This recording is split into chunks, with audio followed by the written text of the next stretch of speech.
Hello you guys, welcome back to SuperMarvelSpider-Man.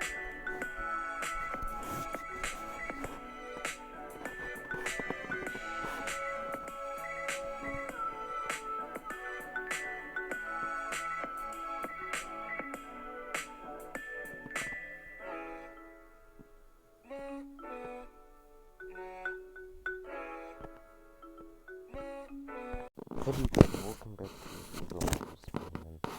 Today's video we'll be reacting to what happened to YouTube's most controversial channel ever. But this is with the Saddest, Daddyofive. I think I made a video. No, okay.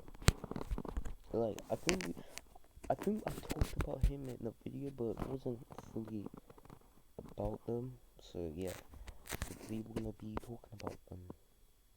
I don't know, this is Sunny YouTube video. I'm just rewatching his old videos because I missed him, but I hope he comes back. But anyways guys, if there's Spider-Man, welcome back to Spider-Man. We will do any news videos or whatever videos you see. You still see car videos, but anyways, yeah, let's do it. Make sure you subscribe for more videos. From losing custody of their children over a prank to having their entire channel deleted by YouTube, this is the tragic tale of YouTube's most controversial family channel, Daddyofive. It was created on the 13th of August 2015 by parents Mike and Heather with the goal of pranking their 5 children for views, stating that they always thought their lives would make an awesome movie and that they as a family decided to make this YouTube channel just for fun. And in the beginning it was exactly that, it was fun. When looking at their earlier pranks, such as this one in which Mike would try to scare his daughter with a hockey mask, we can see that most of the pranks were fairly harmless in the beginning. Whenever they weren't playing pranks, Mike was maybe doing a grocery store run, an exercise vlog, or possibly even firing up the barbecue, which wasn't all that provocative to say the least. However, as Daddyofive approached 100,000 subscribers fueled by their fun family dynamic, things began to change on their channel. Mike seemed to come to the realization that the more intense the reaction from the prank, the more views he would receive, resulting in him encouraging his kids to try and get whoever they were pranking as angry as possible. And keep it going. Get her as mad as you can possibly get her. I'll end it. When it goes too far, I'll end it. But let's see how mad you can get her. As a result of this being the goal, Mike would then realize that not every child in the family would give an equally strong reaction. For example, their daughter Emma would barely react to even the most brutal of pranks. Like, how does she react? She's like the sibling that doesn't care. Leading Mike to conclude that she wasn't worth pranking in the first place. Well, I'll tell you why we don't ever prank Emma. It's simply because Emma cannot be pranked. When we do prank her, she has like no reaction to it. There's zero reaction. On the opposite end of the spectrum, there was Cody, who would basically have an emotional That is more meltdown every sadder. single time You he can't was do that to a pranked. kid, It's man. just a prank. So you all made me go through all this just for a stupid prank? Cody had been diagnosed with oppositional defiant disorder, characterized by Like, symptoms why such would as you often prank and him easily with- loses temper, with- is with frequently that? touchy and easily annoyed by With his others, is often angry and disorder? resentful, Why? which was accentuated by the parents That is not reinforcing good. in Cody's face that he was what you might call a problem child, after mentioning that teachers should get a raise just for having to put up with him. These teachers need a damn raise. They do. Especially dealing with this one. I really feel teachers ought to be getting paid a lot more than they get paid. Cody's short fuse therefore made him the main target whenever Mike wanted to get a reaction from And the after camera. this, we're Me gonna and talk Jay about some just did a Lambo prank news. on Cody, and now I feel really bad about it. And since the most intense reactions generated I the got most a bigger views, Cody video was on often Facebook pushed than well that. beyond crying, during which Mike would even refuse to turn off the camera after Cody had asked him to do so. Go and take the camera with you. No, I gotta vlog my life. You know that. Spotting a trend in the way that the parents treated Cody Hold and up, their hold other kids, Reddit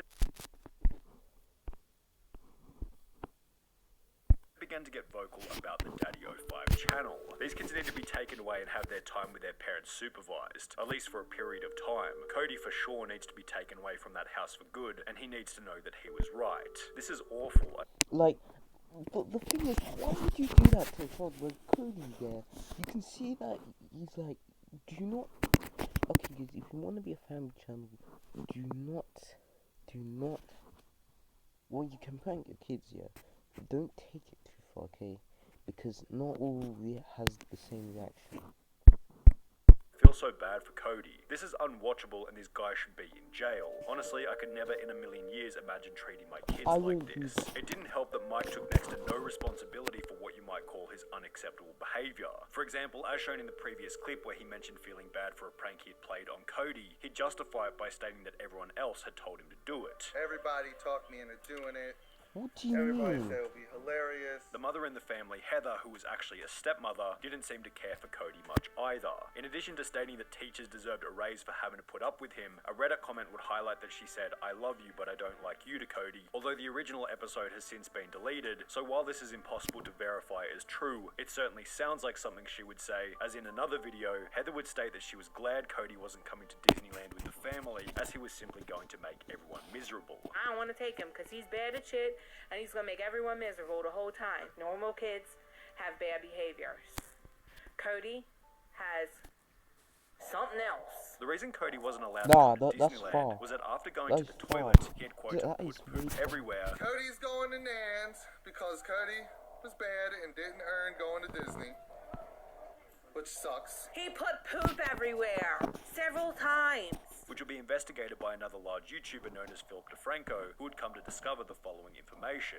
Philip DeFranco came out with a video today talking about Cody not going to Disneyland. Apparently the reason why he wasn't going is because he, put feces everywhere or something like that. He talked to mental health experts and they said, this could be a sign of trauma. What do you For say not to going that? to Disney. Why do you think Cody did this? Daddyofive would go on to clarify this by stating that the toilet had simply overflowed. There is no feces on the wall. What happened was the toilet overflowed. It happens with 5 kids in the house. Right. The toilet overflowed. So I said that instead of saying the real issue why he didn't go to Disneyland, which he was really embarrassed about and he doesn't want anyone to know. Yet this response only created more questions. Why would you ban a kid from going to Disneyland for simply making the toilet overflow? Would it not be more That's embarrassing my to say that he question. put poop on the wall in comparison to the reality being that the toilet had simply been clogged? You say that you didn't want to share something because you didn't want to embarrass your son, but you put out a video where you claimed that your child, who potentially his friends watch these videos, you put out a video that he's putting poop around his house as if that's not embarrassing. And then you tell a story about how a toilet overflowed and that you can't talk about the real reason because it's embarrassing. Philip DeFranco and Keemstar covering the story led to countless other YouTubers publicizing their opinion about Daddyofive being unacceptable. For example, a video titled How Daddyofive Ruined His Childhood would go viral on Reddit with close to 17,000 upvotes, alongside another Reddit thread with 3,000 upvotes, in which many comments mentioned that the case had been reported to Child Protective Services. However, this had actually been brought up in the interview with Keemstar, where Daddyofive mentioned that they had already been investigated by Child Protective Services, who requested that they change a few things within the videos, yet found nothing wrong with the way that the family was being run. CPS, you said, is interviewing the family or investigating the family. Has that case been closed or is it still opened? No, it's been closed, and that was a while back. We have changed up everything that they said that we needed to change. But they interviewed the kids privately, and, the case was closed because there's nothing to find. There was nothing for them to see, and they realized that. And they did say that some of our videos were distasteful, which I can agree. Some of them are. Although all of this would change after Daddyofive would upload their most brutal video to date. It was crueler and more emotionally charged than anything they had done in the past. It would completely destroy their reputation. That was the And one. it went by the now infamous title, That was Invisible way Ink far. Prank Epic Freakout. The video began with the mother explaining that she planned on pranking Cody by pouring invisible ink on the carpet. I got a prank for Cody. That was way too far. I bought this Because what were they here thinking of? invisible ink.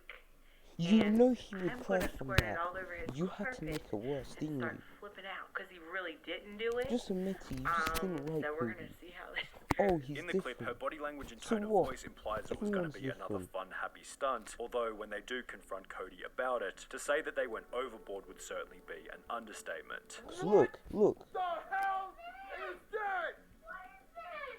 Cody! Tell me. I didn't do that. Tell me what you did. I swear to God. You can see, look. I didn't do that. I don't have anything to tell her what you Why did you do that? Pretty quickly, all of the kids are crying whilst the mother is outside the room having a bit of a giggle, That- and when they that- do that's eventually not reveal funny. that it was a prank, the 'Cause kids that's way don't too seem far. all That's that not funny. excited. We got you both. You were You just got owned. It's just a prank, bruh. The video would go on to receive a ton of backlash I knew alongside a that. like ratio of less than 50%, leading Philip DeFranco to once again discuss the family, bringing widespread attention to the video.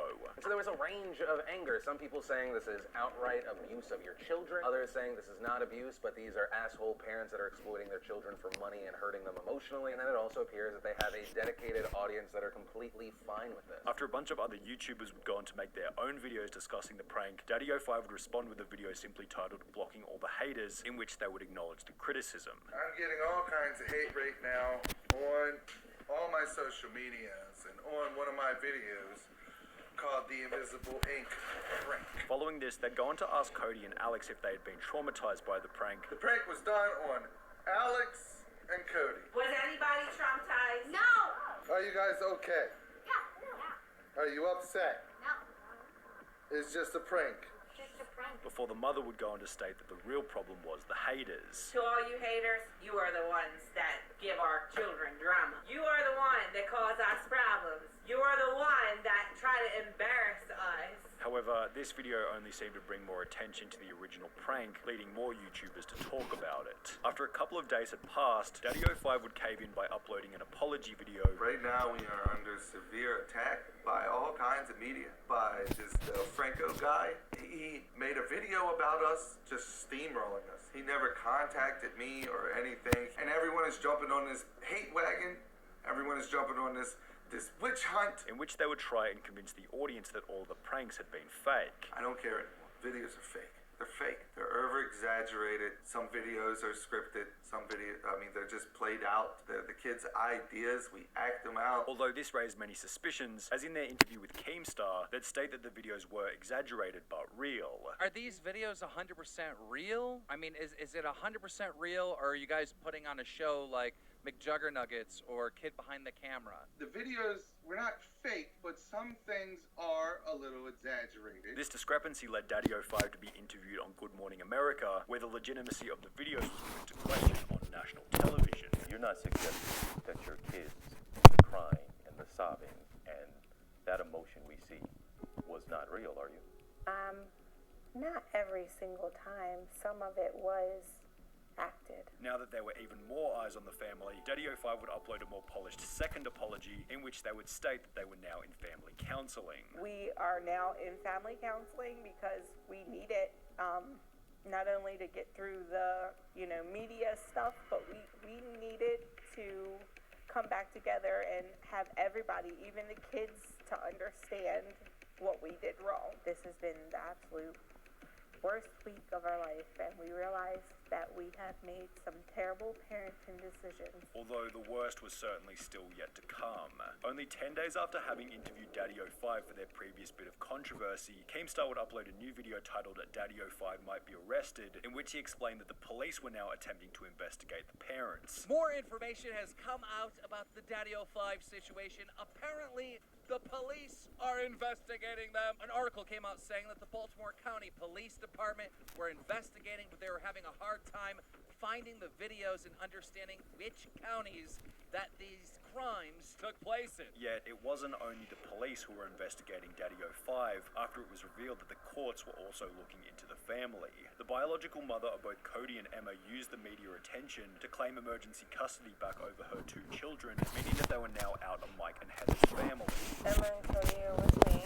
I have emergency custody. They're doing good. They're getting back to their playful selves. 4 months later, in September 2017, an article will be published by Good Housekeeping titled Update, YouTube Pranking Parents Sentenced for Child Neglect, in which it was written, YouTube channel Daddyofive have been sentenced to 5 years probation for 2 counts of child neglect each. Also, any social media postings of the kids is prohibited unless it is for legitimate family purposes. However, by this point, the drama was already in the past, and the family minus Cody and Emma were back to posting videos under the slightly altered name Family 05. Yet, this didn't sit well with YouTube, and in July 2018, 18, their channel Family05 will be terminated permanently. In a state of panic, the family would launch their own website on which they'd post vlogs behind a $5 per month payment wall, yet after only 6 months of posting on the website, they'd wipe every video from it, stating, "In order to move on with the healing process from the 2017 events, we have agreed willingly to remove our videos, even from this site. For the sake and well-being of our family, Mike and I feel it is best that we take a long break from the public spotlight."